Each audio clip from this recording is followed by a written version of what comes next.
क्या आप लोग जानते हैं कि 30 साल पुरानी मास मीडिया कंपनी जी एंटरटेनमेंट एंटरप्राइजेस बैंकरप्ट हो सकती है। इस कंपनी को फाउंड किया था सुभाष चंद्रा ने 1991 के अंदर।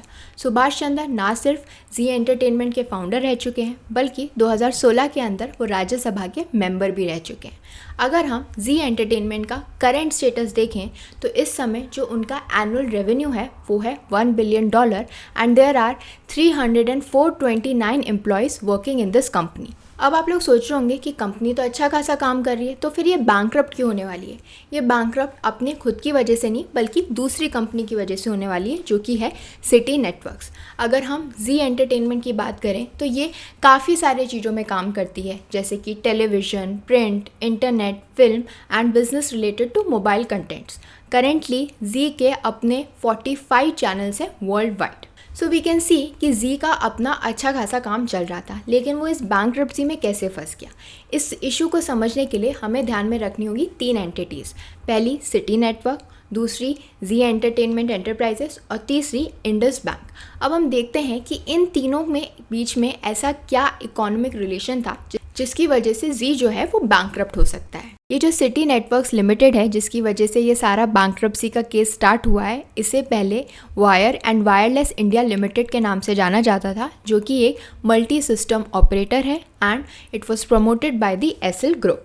ये जो सिटी नेटवर्क्स है, इसे बेसिकली फॉर्म किया गया था as a part of the demerger of Zee entertainment enterprises limited, जिसे इससे पहले जी टेलीफिल्म्स लिमिटेड के नाम से भी जाना जाता था, जो कि पब्लिकली लिस्टेड फ्लैगशिप कंपनी है जी ग्रुप की। So we can see the link between Siti cable and Zee entertainment. तो Siti cable is basically 100% subsidiary of Zee telefilms limited.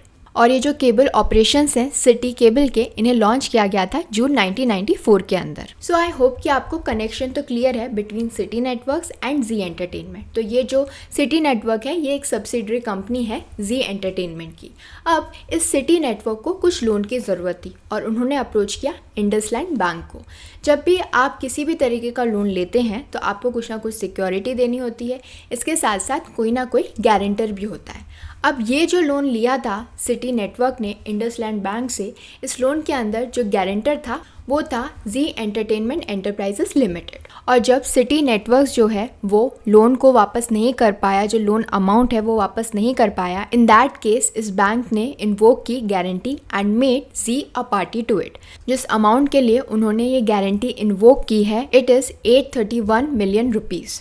और इसी के चलते एक इंसॉल्वेंसी पिटीशन फाइल की गई थी before the national company law tribunal under section 7 of the insolvency and bankruptcy code. अगर हम नेशनल कंपनी लॉ ट्राइब्यूनल की बात करें तो ये एक क्वाजी जुडिशियल बॉडी है जो कि एडजुडिकेट करती है issues relating to Indian companies. So कोई भी इशू जो कि कंपनीज एक्ट के अंदर फॉल होता है, जैसे कि proceedings relating to arbitration, compromise, arrangements, reconstructions and winding up of a company, ये सारे के सारे जो केसेस हैं they are disposed of by the national company law tribunal.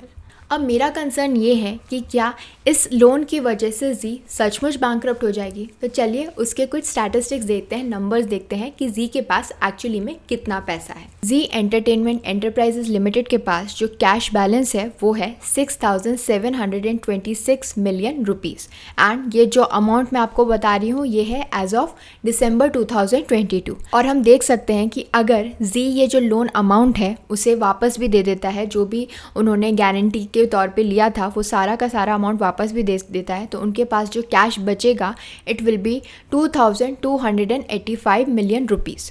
सो जी के पास इस समय दो ऑप्शंस हैं, या तो वो पैसा दे दें, ये जो लोन जो भी अमाउंट है उसे वापस दे दें और ये डिस्प्यूट यहीं पर ख़त्म करें, या फिर वो इसके अगेंस्ट जो है अपील फाइल करें, इस ऑर्डर के अगेंस्ट अपील फाइल किए कि कैसे उनके अगेंस्ट जो है इंसॉल्वेंसी के लिए सेक्शन 7 के अंडर जो है ये केस फाइल किया गया।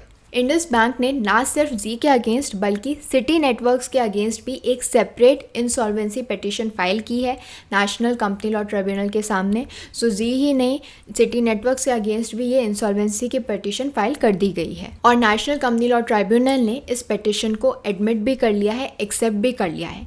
लेकिन ये सारा इशू तब अराइज हुआ जब जी और सोनी का मर्जर होने वाला है। So Zee is an advance stage of merging with Sony और ये ये जो डील होगी, ये जो मर्जर होगा, it is one of the biggest deals in the media and entertainment sector. लेकिन ये माना जा रहा है कि इस इंसॉल्वेंसी पिटिशन की वजह से ये जो प्रपोज्ड मर्जर है इसे डिले किया जाएगा। इस मर्जर के बारे में सितंबर 2021 के अंदर कंपनी ने अनाउंस किया था उनका intention to merge with Sony pictures networks India. इस मर्जर के अंदर जो सोनी पिक्चर्स हैं उनके पास मेजॉरिटी स्टेक रहेगा, लेकिन it will be headed by Zee's Punit Goenka. और दिसंबर 2021 के अंदर दोनों ही कंपनीज़ ने इस मर्जर को अप्रूव कर दिया था, जिसके अंदर सोनी जो है it will hold a stake of 51% in the company with Zee controlling the remaining stake. लेकिन जी और सोनी की जो भी उम्मीदें थी इस मर्जर को लेके उन्हें अभी होल्ड पे रखना पड़ेगा बिकॉज ऑफ दिस पिटिशन। जब नेशनल कंपनी लॉ ट्राइब्यूनल के पास ये केस पहुंचा तो उन्होंने इसके ऊपर अभी स्टे लगा दिया है और 2 हफ्ते बाद की जो है डेट दी है हियरिंग की। सो लेट्स सी कि जी का क्या होगा, ये मर्जर हो पाएगा या नहीं, या फिर उन्हें सच में ये सारा का सारा पैसा जो है वो वापस देना पड़ेगा इंडस बैंक को। I hope this information was helpful to all of you. Please do like, share and subscribe to my channel. Thank you.